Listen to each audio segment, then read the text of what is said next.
So in this video we're going to take a look at how to do some really nice line drawn animation, and in the second part of the video we'll have a look at how we can kind of upskill that a little bit and do some green screen video effects to change what it looks like. So the first thing I'm going to do is go into clips, and here I've already made a recording of my son just jumping from one platform to the other.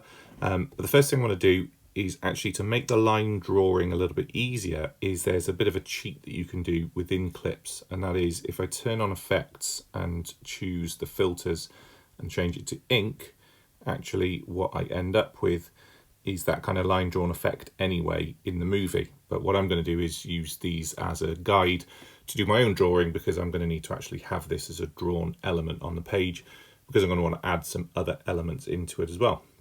So I'm just going to take this film, tap on the share, and I'm going to save this video to my photos so that I can then use this in a slightly different way in a second. So if I come out and go into photos, we'll see that we have those photos on the device. Jumping around a little bit.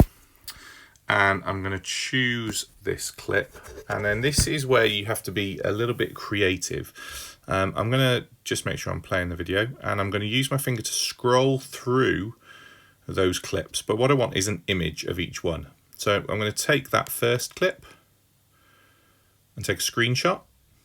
I'm going to then move it on a couple of frames, take a screenshot, move it on a couple of frames, take a screenshot.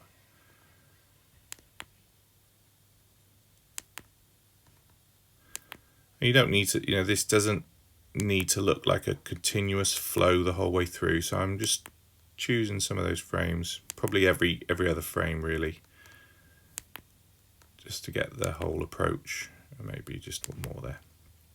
There we go. Now I'm going to do exactly the same actually on the other video where we had it in full color. And there's a reason for this in a second. I'll show that.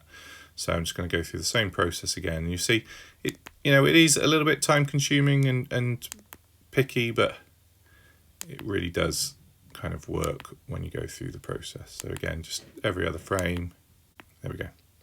Okay, so I've got lots and lots of pictures here collected, and you can see all of those kind of lined up within my camera library. So what I'm now going to do is I'm going to go to Keynote, and I'm going to create a new template. It doesn't really matter the size I use for this, so I'm just going to choose a blank template.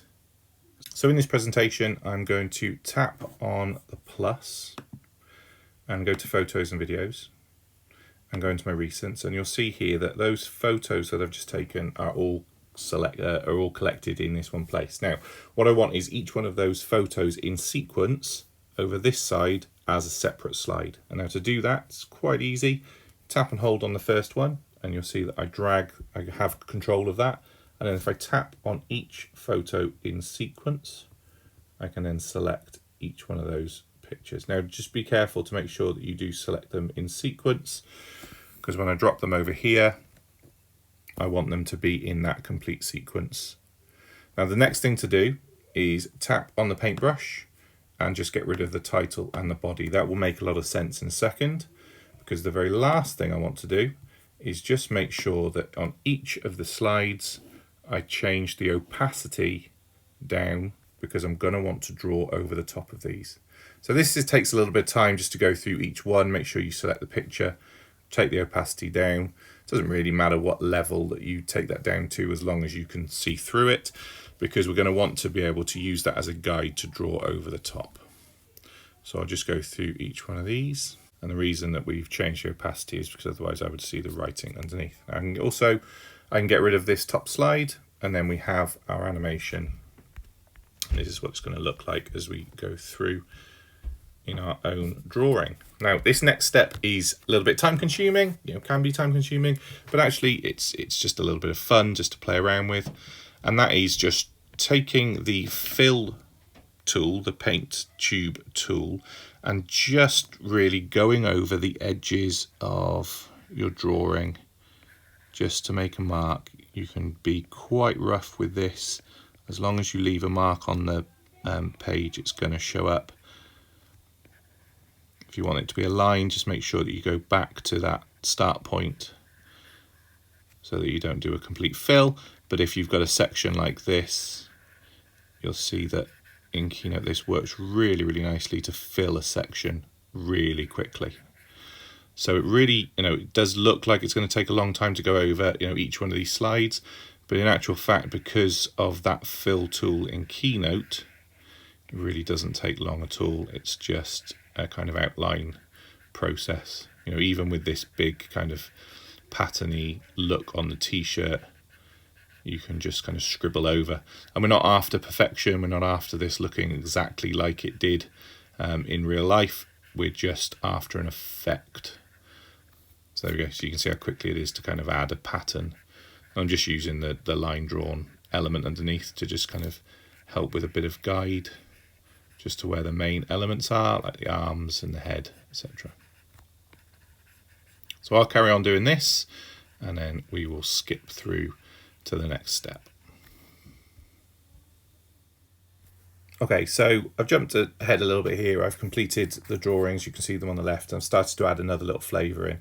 The one thing that you need to then also remember to do is I've got my drawing here and my picture here. So go through each one of those pictures and delete the original. You'll just then be left with the picture that you've taken. Now in this, I've also started to kind of add a different element, and you'll notice on each one of those pictures, I've just drawn a green kind of blob on the page. I'm using that to represent kind of, I'm going to be jumping through something. And that's going to make a lot of sense when I do the next part, and that is exporting this as a movie. Now, if I jump to the other version of this, so remember I said earlier that I've needed to have two versions, one with reality and one as line drawn. This one is just importing the pictures from clips that we had before. Exactly the same images, exactly the same process, just arranging them on the page so that they're in the same place. And this one is those same images. Okay, so this is exactly as what we drew before, but just as a video. So now as I export this as a movie, I'm going to go to the three dots here and go to export and choose movie.